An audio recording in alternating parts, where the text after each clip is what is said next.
everybody, to another segment of 120 Seconds. As always, I'm Stockwell. This time around, I'm reviewing Horrorcorpse by Sappy Corpse. The intro is kind of cool. It's got this creepy instrumental with like a killer's confession over it. Very reminiscent of something like Ill Bill or Vinnie Paz might do. It's probably the best part of the album. Now, I'm not going to go on like a negative tirade because this album is quirky and weird and interesting to me for a couple of reasons. So first, let's talk about the production. It's empty. It sounds tinny, and the samples are not clean. It sounds digitized, but there's a lot of like complex shit going on.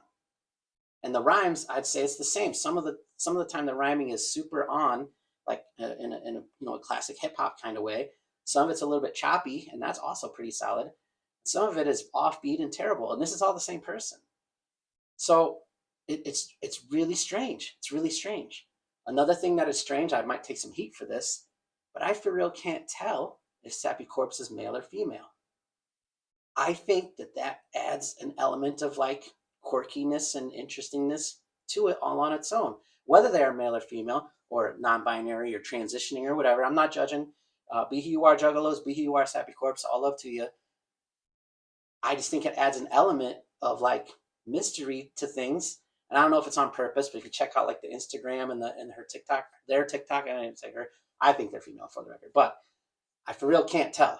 And when you look at like the TikTok and the Instagram, there's a mask and there's baggy clothes and you still really can't tell. And it just adds a shroud of mystery, maybe a shroud of something that makes me want to be interested in this. Look, the hooks are simple. It's super horrorcore without being Juggalo heavy.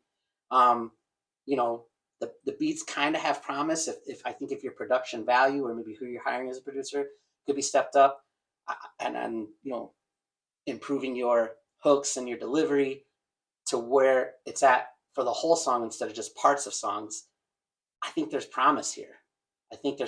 So I'm not saying run out and check out Sappy Corpse's horoscope. I'm just telling basically Sappy Corpse, I think you got promise. And if you keep grinding, I don't know how long you've been at this thing, but it sounds to me like you're maybe early-ish into things. And if this is where you're starting, I think you could advance. I really do. Seek outside production, seek some help from somebody else that knows what they're doing. And you definitely need help in your hook game, but there's some promise there. So as always, check these out, everybody. Let me know what you think below. And thanks for the submissions. FagoLovers.net. They've covered some of my interviews. Is it Fago Lovers at the website? Fago Lovers, yeah. I think so, yeah. I don't know if that's a website, right?